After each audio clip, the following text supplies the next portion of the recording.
O ano era 1969. Na contracultura americana, era o clímax de uma era.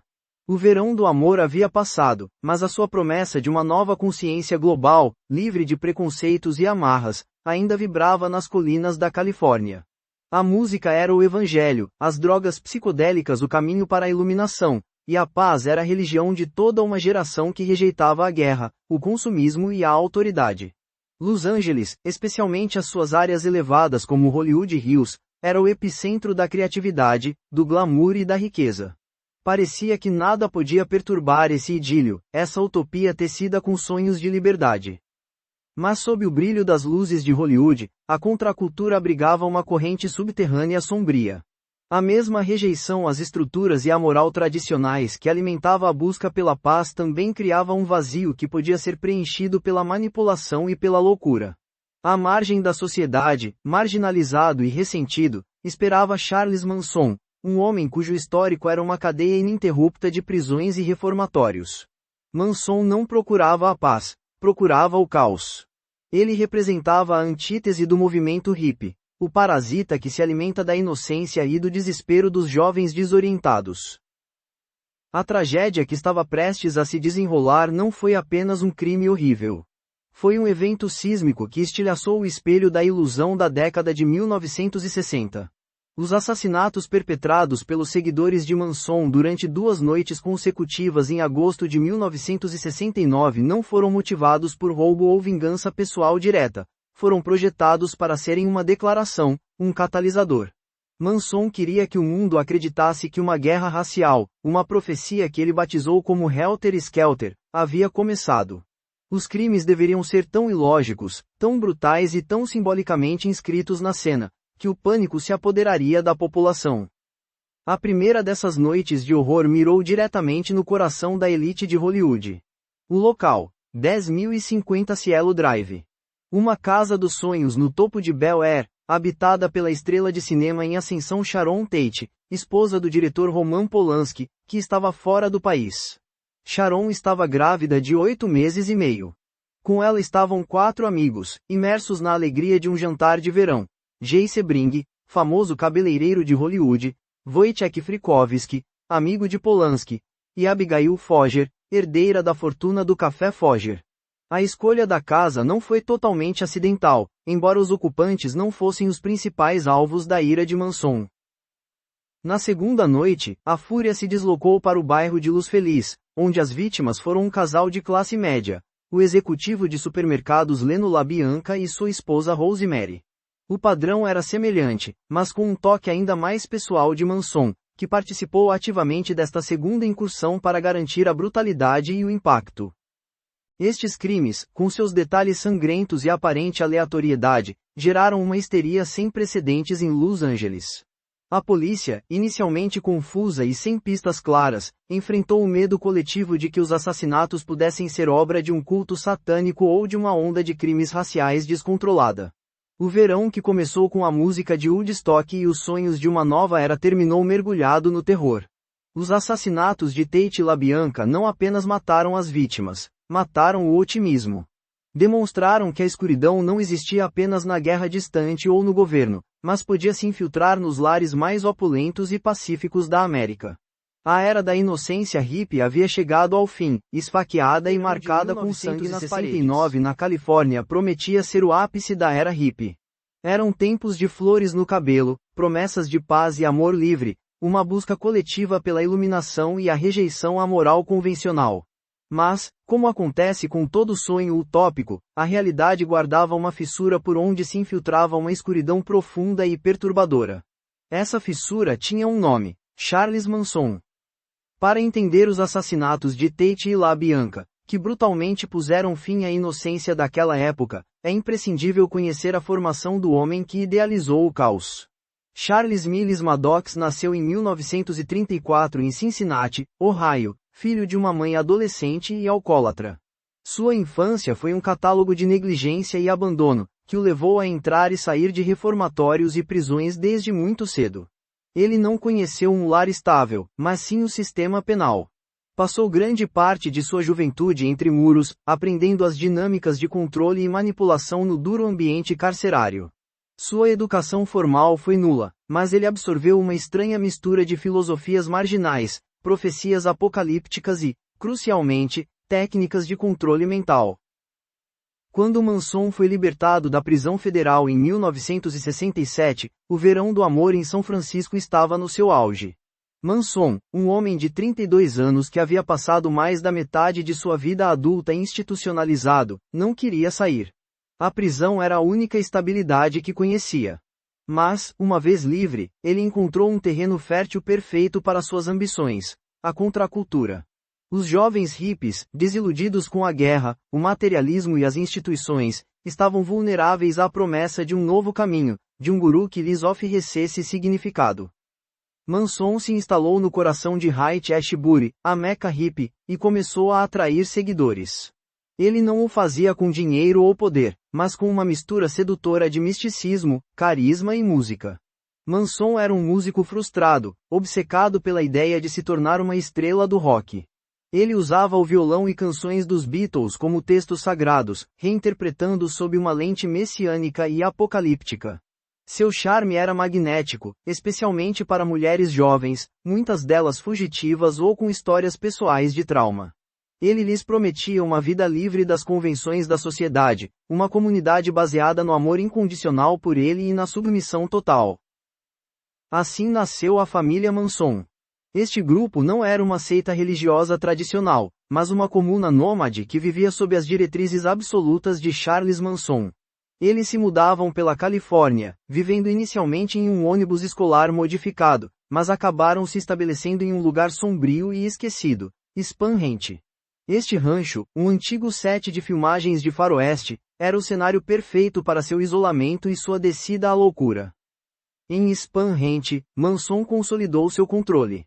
O uso constante de drogas psicodélicas, como o LSD, era uma ferramenta-chave para borrar a realidade de seus seguidores, fazendo com que as palavras de Manson soassem como a única verdade. O sexo era livre e, essencialmente, obrigatório com Manson, reforçando seu domínio. A privação de sono, a má alimentação e o bombardeio constante de sua filosofia distorcida desmantelaram a identidade individual dos membros da família, transformando-os em extensões de sua vontade. Não eram pensadores independentes, mas programas prontos para executar as ordens de seu líder. O núcleo ideológico de Manson se cristalizou em torno de sua interpretação paranoica da canção dos Beatles, Helter Skelter. Segundo Manson, esta canção, que ele acreditava gravada especificamente para ele, anunciava uma iminente guerra racial apocalíptica nos Estados Unidos. Ele profetizou que a população negra se levantaria contra a população branca. O caos resultante levaria à aniquilação mútua. A família, enquanto isso, se esconderia em um buraco sem fundo e esperaria o fim da guerra. Assim que a raça negra vencesse e se mostrasse incapaz de governar, Manson e a família emergiriam para assumir o controle, pois só eles teriam a iluminação necessária para liderar o mundo. À medida que o verão de 1969 avançava, a frustração de Manson aumentava. A profecia não se cumpria. Além disso, sua fracassada carreira musical era um espinho cravado. Ele havia tentado conseguir um contrato de gravação através de contatos na indústria musical de Los Angeles, notadamente com Dennis Wilson dos Beach Boys e o produtor Terry Melcher.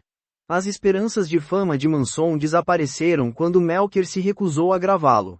Essa rejeição, combinada com a impaciência para iniciar o Helter Skelter, levou-o a uma conclusão perigosa: a família tinha que começar a guerra. Manson decidiu que os assassinatos deveriam ser espontâneos, aleatórios e brutais, projetados para simular crimes cometidos pela comunidade negra, incitando assim a escalada racial. Em vez de matar aqueles que o haviam rejeitado pessoalmente, ele decidiu semear o terror em seus círculos sociais, no mundo da elite de Hollywood que o havia desprezado. O fim de semana de 8 a 10 de agosto de 1969 foi a materialização dessa loucura. Manson, incapaz ou pouco disposto a sujar diretamente as mãos, delegou a tarefa a seus seguidores mais leais. Deu-lhes instruções vagas, mas letais: ir a uma casa de gente rica na área de Hollywood Hills e cometer um ato tão brutal que aterrorizasse o mundo. A escolha da casa na Cielo Drive não foi totalmente aleatória. Embora Terry Melcher já não morasse lá, Manson sabia que tinha sido sua residência. O objetivo de Manson não era apenas iniciar a guerra, mas também enviar uma mensagem de vingança à indústria que o havia rejeitado. A família estava pronta. Manson havia completado seu trabalho. Havia transformado um grupo de jovens desorientados em máquinas de matar sem vontade própria. A inocência estava prestes a ser esfaqueada, e o rosto sombrio da contracultura estava prestes a ser revelado. Da Cielo Drive era a quintessência do sonho de Hollywood. Situada numa encosta isolada no exclusivo bairro de Bel Air, oferecia vistas panorâmicas de Los Angeles e representava o auge da vida glamurosa e despreocupada da elite de 1969. A casa estava alugada ao diretor de cinema polaco Roman Polanski e sua esposa, a atriz Sharon Tate. Na noite de 8 de agosto de 1969, Polanski encontrava-se na Europa a trabalhar num projeto, mas a sua esposa, grávida de 8 meses e meio, desfrutava de um jantar íntimo na companhia de 3 amigos. Jay Sebring, um cabeleireiro de celebridades de grande renome e ex-namorado de Sharon. Wojciech Frykowski, um escritor e amigo próximo de Polanski. E Abigail Foger, herdeira da fortuna do café Foger, que era a namorada de Frykowski. Eram 5 almas inocentes, imersas na felicidade de verão, que não suspeitavam que o mal se aproximava da sua porta.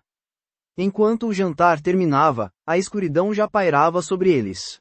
A vários quilômetros de distância, no decrépito Spam Rent, Charles Manson havia dado as suas ordens.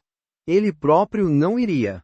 Em seu lugar, escolheu 4 dos seus seguidores mais fanatizados, Charles Tex Watson, um jovem que tinha desertado da sua vida texana pela promessa de liberdade na Califórnia e que Manson tinha designado como seu lugar-tenente na missão, Susan Atkins, Patricia Krenwinkel e Linda Kasabian. Esta última, uma recém-chegada à família, seria a motorista e vigilante, e a única que, paradoxalmente, não participaria diretamente na matança. O quarteto armou-se com facas de caça, um revólver e uma corda de nylon. O seu destino era Cielo Drive. A instrução era clara: ir a essa casa e assassinar todos os que estivessem lá dentro da maneira mais brutal possível. Por volta da meia-noite, os 4 intrusos chegaram à propriedade. A primeira coisa que enfrentaram foi um portão de metal, mas Tex Watson, que já tinha visitado a casa antes, sabia como contorná-lo. Ao escalar um poste telefônico e cortar os fios, pensaram que tinham assegurado o seu segredo. O que não previram foi um carro a aproximar-se pela entrada. Era Steven Parent, um jovem de 18 anos que acabara de visitar o caseiro da propriedade. Parent foi o primeiro a encontrar a família Manson. O Watson parou-o, ameaçou-o e, sem qualquer hesitação, disparou 4 vezes contra ele e esfaqueou-o com selvageria. O jovem Parent foi o primeiro a morrer, o seu corpo ficou preso no carro perto da entrada. O horror mal tinha começado. O Watson e os seus 3 cúmplices continuaram em direção à casa. Entraram por uma janela aberta e dirigiram-se para a sala principal. Ali, encontraram Wojciech Frykowski a dormir no sofá. O Watson acordou-o com um pontapé. A invasão tinha começado. O que se seguiu foi uma descida rápida e impiedosa à loucura. Os intrusos reuniram os 4 ocupantes restantes na sala principal.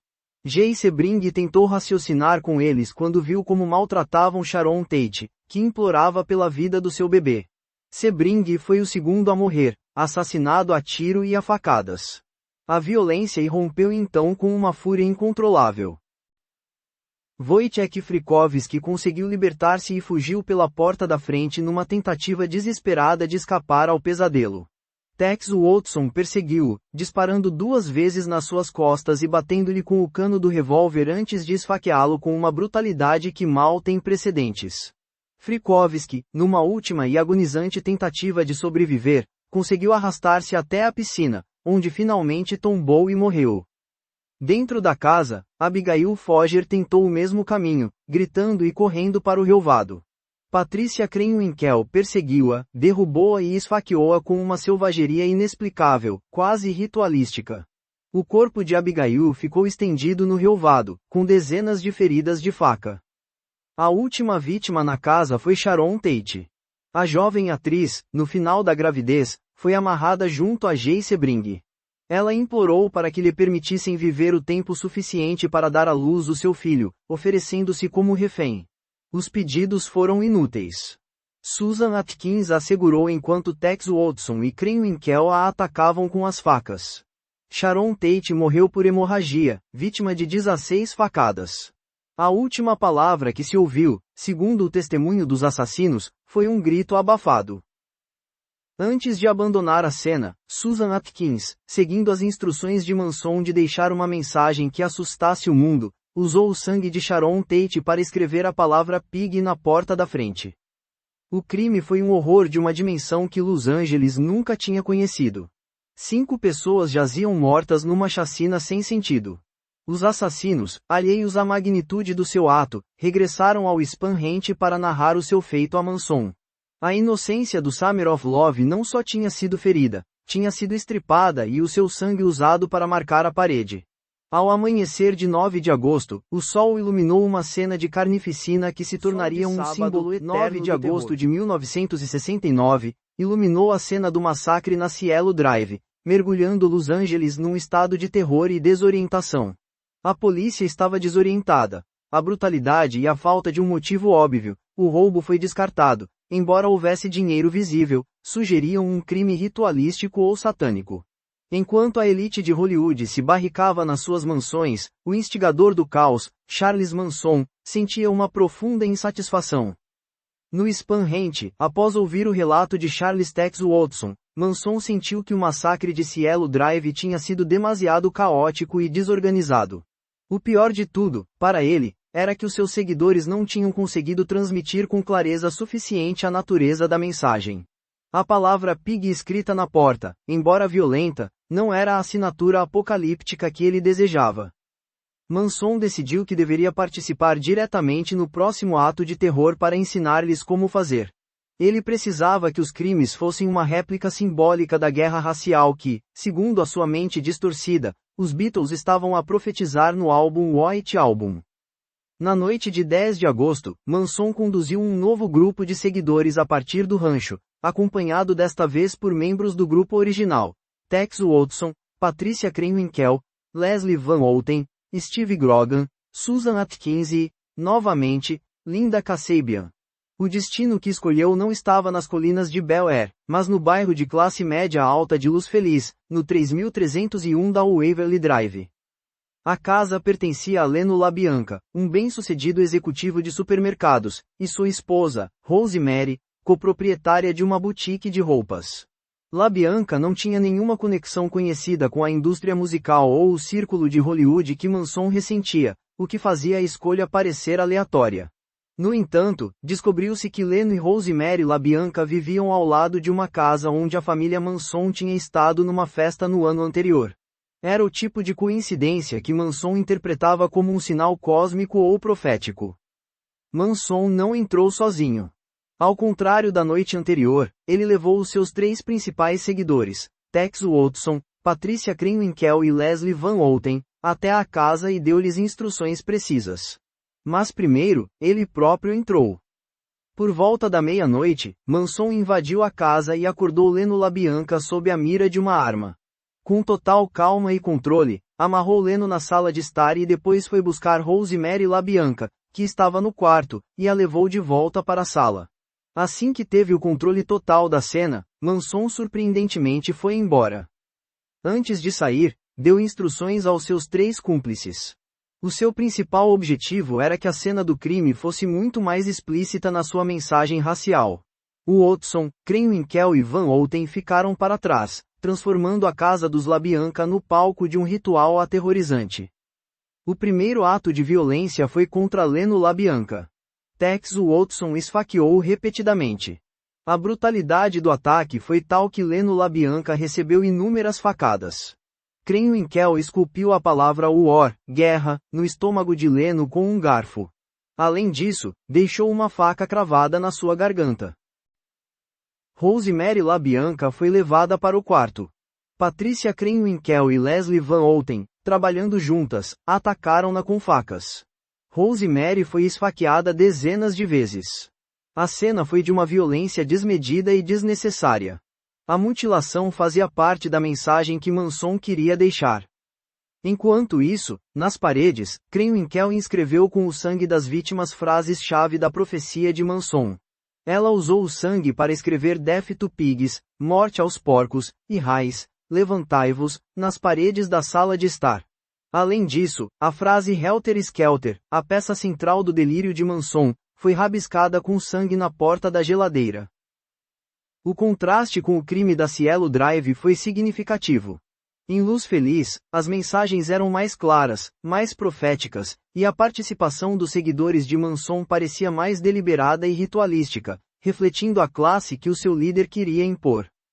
Os assassinos deixaram a cena e regressaram ao Spam Rent. Ao amanhecer, a família LaBianca, preocupada, encontrou a cena.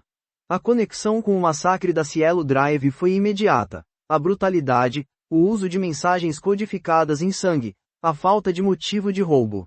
A polícia de Los Angeles percebeu que não se tratava de um crime isolado, mas de uma onda de terror. A histeria disparou.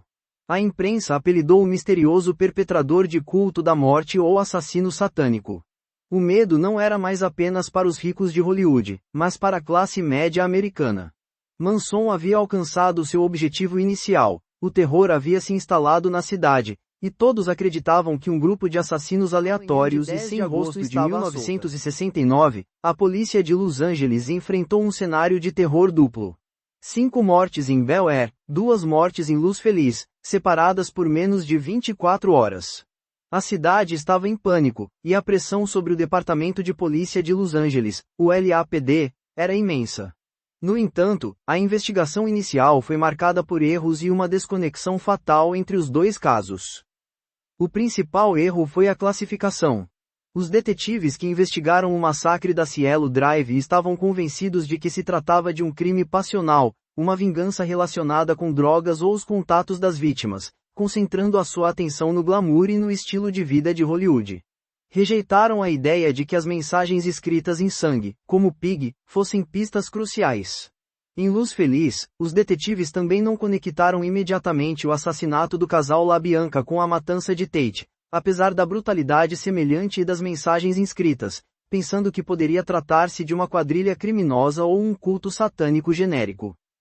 Passaram-se várias semanas críticas em que a polícia perseguiu pistas falsas, enquanto a família Manson se movia livremente, convencida de que o seu Helter Skelter estava em andamento e de que o seu plano para culpar a comunidade negra funcionaria.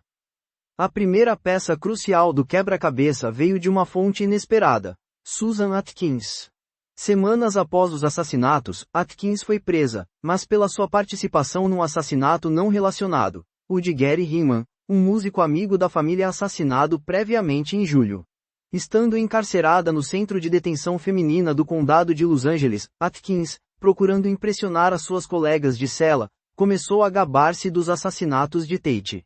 Ela descreveu com detalhes arrepiantes a noite da Cielo Drive, incluindo o esfaqueamento de Sharon Tate e o uso do seu sangue para escrever na parede. Uma das reclusas, Ronnie Howard, informou imediatamente às autoridades. Pela primeira vez, o LAPD tinha um nome e uma conexão direta: Charles Manson e a família. Este testemunho permitiu aos investigadores reconectar os pontos: a obsessão de Manson com o Helter Skelter, a sua rejeição pela indústria musical, Terry Melcher, o produtor que vivia na Cielo Drive, e o padrão das incisões e das mensagens codificadas em ambas as cenas. A polícia finalmente compreendeu que não se tratava de crimes passionais aleatórios, mas de atos de terror ideológicos. O foco da investigação foi transferido para o deserto, para o rancho que servia de esconderijo à comuna, Spam Rent. A polícia já tinha realizado rusgas no rancho por roubo de carros, mas nunca tinha compreendido a magnitude da ameaça que abrigava. No final de 1969, Manson e a família tinham se mudado para o Vale da Morte, procurando esconder-se numa área mais remota. Em dezembro de 1969, uma grande operação policial foi realizada no Vale da Morte, resultando na detenção de Charles Manson e vários dos seus seguidores. A prisão não foi pelos assassinatos, mas pelo roubo de veículos e pela queima de maquinaria no rancho. No entanto, nessa altura, as peças judiciais já estavam nos seus lugares. O testemunho de Susan Atkins foi complementado pela informação fornecida por outra membro da família, Linda Kasabian, a motorista que tinha estado presente em ambas as noites de terror. Oprimida pela culpa e pelo horror do que tinha testemunhado, Kasabian tornou-se testemunha-chave da acusação em troca de imunidade. O seu relato, preciso e detalhado, forneceu o testemunho cronológico indispensável para ligar Manson aos assassinatos, apesar de ele não ter estado presente na Cielo Drive. Ela descreveu as ordens de Manson, o estado mental dos seus seguidores e o processo dos crimes, confirmando a brutalidade e a motivação apocalíptica. A captura da família Manson e o testemunho de Kasabian não só resolveram o caso, mas expuseram ao mundo o rosto mais sombrio e cínico da contracultura. O homem que se apresentava como um guru da paz era, na verdade, um assassino narcisista e manipulador. O medo coletivo de Los Angeles pôde começar a dissipar-se, mas a inocência da década de 1960 já tinha sido irrevogavelmente destruída. E os seus principais seguidores, Susan Atkins, Patricia Krenwinkel e Leslie Van Outen, começou no verão de 1970, e rapidamente ganhou o apelido de "o julgamento do século". Não foi um processo judicial comum. No banco dos réus, não se julgava apenas um grupo de assassinos, mas a ideologia de terror que os havia impulsionado. A complexidade do caso residia na falta de participação direta de Manson no massacre da Cielo Drive, o que obrigava a acusação a provar o seu controle total sobre a mente dos seus seguidores. O promotor distrital adjunto, Vincent Bugliosi, foi a figura-chave da acusação. A sua missão não era apenas provar quem cometeu os crimes, mas por quê. Bugliosi foi o primeiro a desvendar e articular a filosofia distorcida de Manson, o Helter-Skelter. Através da reconstrução da vida no Spam-Rant e do testemunho de Linda Kasabian, Bugliosi expôs ao júri o conceito da guerra racial apocalíptica. O promotor argumentou que Manson ordenou os assassinatos para incriminar a população negra e, assim, precipitar a guerra civil que, segundo as suas profecias, o levaria ao poder mundial. As inscrições de Pig, Rise e Helter Skelter nas cenas do crime eram as provas literais do seu plano. O comportamento dos réus durante o julgamento foi uma extensão do circo de Manson. Os seguidores compareciam ao tribunal com a cabeça raspada ou com incisões em forma de X na testa, uma marca que Manson mais tarde transformaria numa suástica, declarando a sua lealdade inabalável ao seu líder. Manson, que desfrutava do foco mediático, tentou constantemente interromper o processo com rompantes, monólogos filosóficos e ameaças. Num momento dramático, ele até se atirou sobre o estrado do juiz. O desafio da acusação era evitar que o comportamento teatral dos réus desviasse a atenção da brutalidade dos fatos. O papel de Linda Kasabian foi indispensável. O seu testemunho de vários dias, embora em troca de imunidade, forneceu o fio narrativo necessário. Kasabian descreveu as horas que antecederam os assassinatos, o medo que sentiu na Cielo Drive e a total submissão de Tex Watson e das mulheres às ordens de Manson. A sua versão humana do horror contrapôs-se à frieza com que os outros membros da família tentaram justificar os seus atos. A defesa de Manson e das mulheres baseou-se em dois argumentos principais: a falta de provas físicas que ligassem Manson diretamente a Cielo Drive, e a afirmação de que os crimes foram resultado de um consumo massivo de drogas e da busca por uma experiência espiritual, e não de uma conspiração racial. Manson chegou a testemunhar, usando o seu tempo no estrado para lançar proclamações apocalípticas e denunciar o sistema, sem demonstrar o menor remorso. Após meses de depoimentos e um ambiente judicial eletrificado pelo terror que os réus continuavam a projetar, o júri retirou-se para deliberar. A tarefa era monumental: determinar a culpabilidade de 4 pessoas que negavam ter agido por vontade própria, mas sob a influência de um guru. Em 25 de janeiro de 1971, o júri declarou Charles Manson e as suas 3 principais seguidoras, Susan Atkins, Patricia Krenwinkel e Leslie Van Outen, culpados de assassinato em primeiro grau e conspiração para cometer assassinato. A condenação inicial foi a pena de morte. No entanto, em 1972, o Supremo Tribunal da Califórnia declarou a pena capital inconstitucional, comutando automaticamente as sentenças de morte de Manson e dos seus seguidores para prisão perpétua. O julgamento do século terminou com uma condenação, mas o fantasma de Manson, o homem que convenceu jovens a cometer atos atrozes em seu nome, apoderou-se do imaginário coletivo. O sistema legal triunfou sobre a loucura, mas a memória da facilidade com que um homem podia manipular mentes e orquestrar o terror permaneceu como uma ferida. Não foram apenas um caso encerrado de true crime, foram um marco cultural nos Estados Unidos.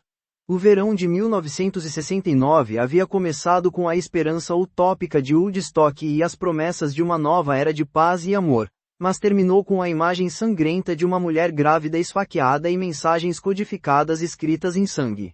O julgamento condenou Charles Manson e seus seguidores à prisão perpétua, mas a sentença não conseguiu reverter o dano psicológico que o caso infligiu à consciência americana. O crime da família Manson funcionou como o fim violento da década de 1960. Demonstrou que a escuridão não existia apenas nas instituições que a contracultura desprezava, o governo e os militares, mas que podia aninhar-se dentro do próprio movimento hippie. O medo que se seguiu ao julgamento foi profundo e imediato. O sonho da comuna livre, da vida à margem da sociedade, desvaneceu-se. As pessoas tornaram-se desconfiadas de estranhos, especialmente de jovens vagabundos que se aproximavam da cidade. As fechaduras das portas, que em Hollywood eram frequentemente deixadas abertas, foram abruptamente trancadas. O conceito de família como um refúgio seguro foi profanado. Charles Manson, apesar dos seus anos atrás das grades, tornou-se um símbolo cultural duradouro do mal. O seu rosto, com o seu olhar intenso e desequilibrado e a sua suástica tatuada, transformou-se num ícone do mal puro, uma encarnação do lado sombrio do sonho americano. Artistas, músicos e cineastas recorreram à sua figura e à da família durante décadas, analisando a linha tênue entre a contracultura e o culto destrutivo.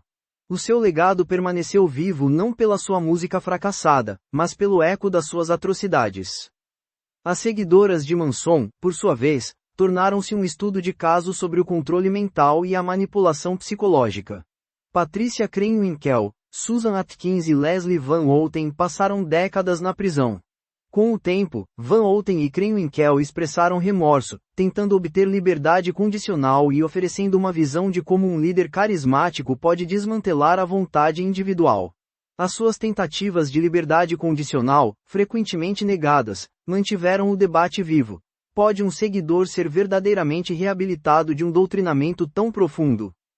A vítima mais trágica desta história foi Sharon Tate. A sua vida, o seu talento e a vida do seu filho não nascido foram brutalmente roubados, transformando-a no rosto da inocência perdida de toda uma geração. O trabalho da sua irmã, Deborah Tate, na defesa dos direitos das vítimas e contra a liberdade condicional dos assassinos, tornou-se uma força vital, garantindo que a memória das vítimas não fosse ofuscada pela infame celebridade de Manson.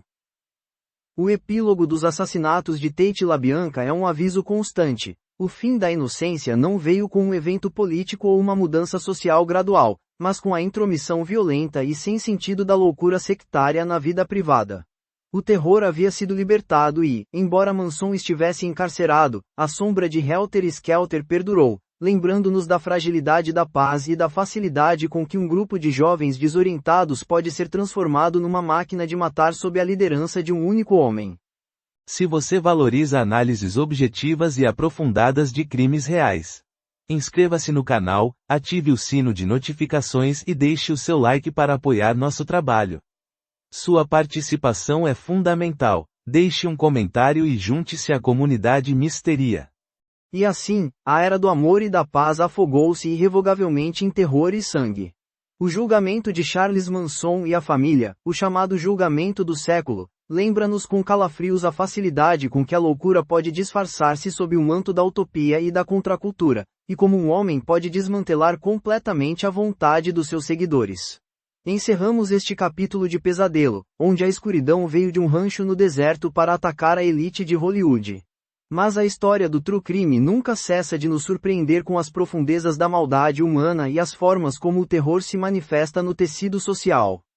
Não perca o nosso próximo e arrepiante episódio, no qual nos deslocaremos das colinas ensolaradas da Califórnia para as sombras urbanas do meio-oeste americano.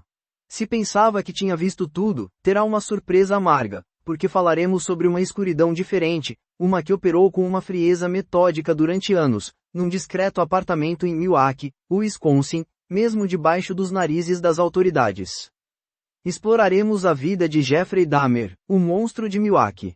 Analisaremos não só a mente perturbada e os crimes horríveis deste serial killer, que combinou necrofilia, canibalismo e o esquartejamento de 17 jovens, mas colocaremos um foco crítico na chocante negligência policial e institucional que permitiu que o seu reinado de terror se prolongasse. Veremos como o preconceito racial e a indiferença do sistema para com as vítimas, na sua maioria homens de minorias, permitiram que Dahmer regressasse ao seu apartamento para continuar a matar, mesmo depois de ter sido descoberto em flagrante. Uma história que expõe falhas institucionais profundas, a cegueira da autoridade e a vida dupla de um dos criminosos mais infames da história. Subscreva agora para não perder este mergulho na escuridão e deixe-nos nos comentários as suas reflexões sobre o caso Manson. Acha que as seguidoras agiram verdadeiramente por livre-arbítrio, ou foram apenas extensões da vontade de Manson? Vemo-nos no próximo episódio.